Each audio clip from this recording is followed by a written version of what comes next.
some roads in my life. You know, I want to.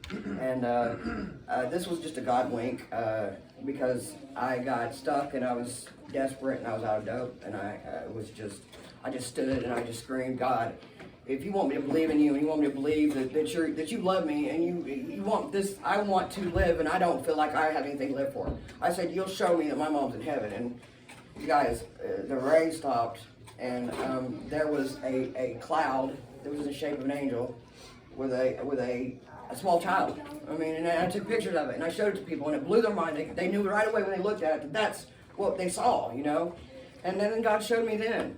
You know, he winked at me several times through my addiction, you know. And that was just, yeah, it was a very interesting time in my life because I was desperate. I had nothing left. I didn't want to live. There was nothing left of me. Then in 2016, let's see, in 2014 I lost my mom. And when I lost my mom, I was devastated. But before she died, maybe a week or two, she was in there. I slept on the floor beside her bed, and I was hurt so bad. And she said, take one of my pain pills. And I said, no, Mom, I can't, because I watched her sell them, and people steal them from her. I just didn't want it, you know. And she said, please, and she begged me, you know, to take this pain pill. So I took it, and I said, listen, I'm going to keep this pain pill, and I'm going to know that if I can get through this pain right here, that I can get through anything. And I literally kept that Lortab or Percocet in a little pill container. And I got pulled over. And, you know, I had the meth pipe and 2 sacks. And I had it all hid in my... And so I went to jail. Then my friend comes in behind me with a lighter. And I'm like, this is a setup. You know, because I got a pipe, I got 2 bags, and I got a lighter. And I'm like, no, I can't do this. So I went in there and I took the pipe and I rolled it up in my scrubs and I smashed it and I put it down the drain and we ate the dope and then was miserable for days in jail.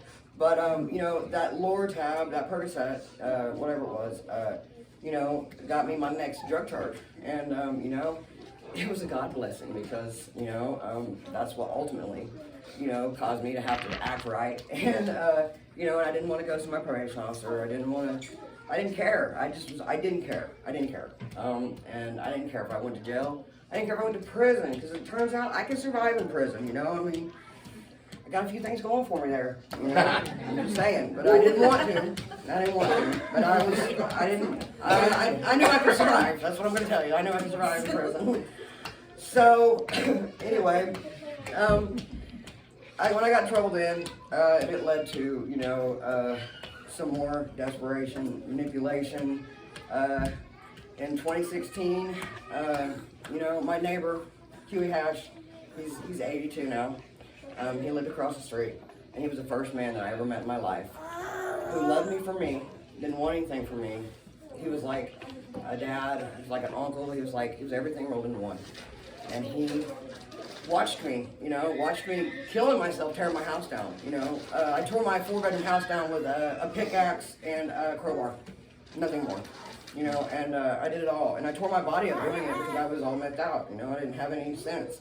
And he just came across the street one day and he said, kid, I don't know what I can do for you, but what can I do for you, you know. And he gave me enough hope and enough love. And he had lost his children's mother to addiction. And so he knew about addiction. And he just said, you know, how can I help you? What can I do for you? I love you. I'll do anything. I'll do whatever it takes. Just tell me. And I said, okay, I need to go to detox. So before I went to detox, I had a pipe full of meth. And I was like, I'm done. And I put it over there and I said, take me to detox. So I went to detox and well, that was great. I found a girlfriend in detox, and you know, that was about that. And I come home, and the first thing on my mind was like, hey, I got a pipe full of dope at home. So what do? Sabotage, reservations, set myself up. So I was right back at it for just probably a month. And Huey, you know, he always showed up. You know, he put food in my icebox. You know, or he'd bring me a pack of cigarettes, or he'd come take me out to eat. You know, or he'd find some work for me to do so that I could, you know, support my habit. And you know, he just.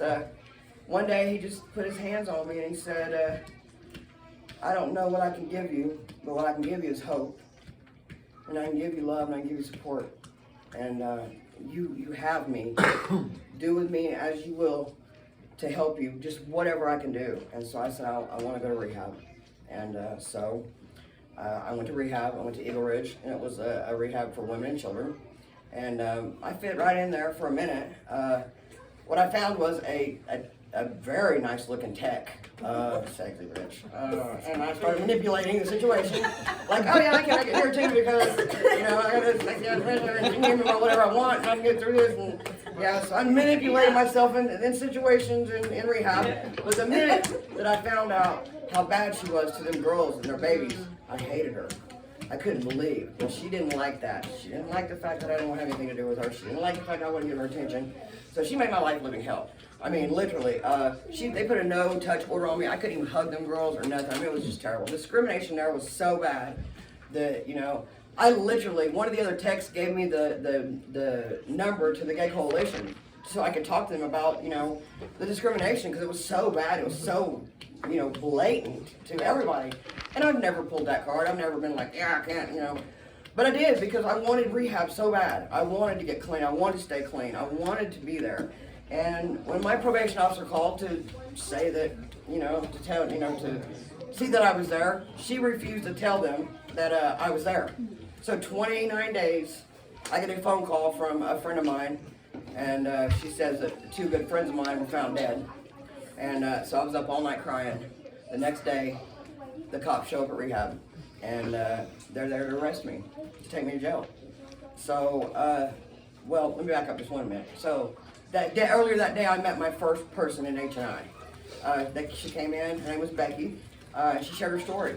And it was the first time I ever related to anybody about my story and I wanted what she had.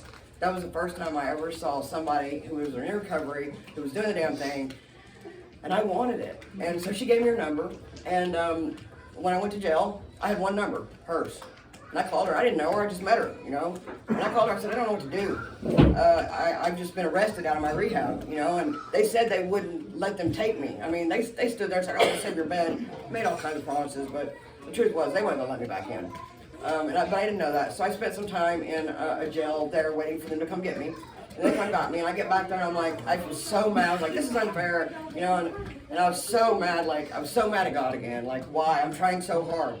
Why is this happening, you know? And so I went to jail with that number. I called her. She said, hey, I got clean 18 years ago at this place called The Haven. And, you know, I want to get you in there. So I stayed my time in jail, and then I went to The Haven. And I knew the minute that I rolled up at The Haven that I was going to heal. It was a beautiful mansion. Took 5 girls at a time. I was the only time there was ever a 6th girl. And so I slept on the floor. Until I had a bed, and there I found recovery. It was an AA based, you know, but it didn't matter because I could replace that word with addiction instead of alcohol. It didn't matter. I started to learn about working steps and getting a sponsor. It was planted in me there. I had a foundation, you know. There I built a foundation, you know. I got clean. I got better, you know, that's where I was introduced to H&I. And so I got out of there, and I went to a sober living house here, you know, I was there, and I flourished there until I didn't. And then, you know, I met Pam in 15 minutes. Okay, I met Pam, and she took me in, and, you know, I had several surgeries after I got clean, but I didn't have to use about it, you know. I got into the fellowship here, and I got my H&I certification. And I went into Nowata County Jail, where I spent a lot of time, and that's where I met that beautiful woman right there. And I sat down with her. She said, how'd you do it? And I said, well, this is how I did it, you know. You know, I said, that shit don't love you, but your family does. So have your mama go get you. And you call your mama, have your mama come get you, and you know, crush that pipe and decide to fall in love with your family. Put all of the love that you have for that drug and that life into your family, because I'd give anything to have my mama and have my family. You And got my mama, you know. I do, baby, I do. I got a place at that table, yes, I do. And she was my first 12-step. She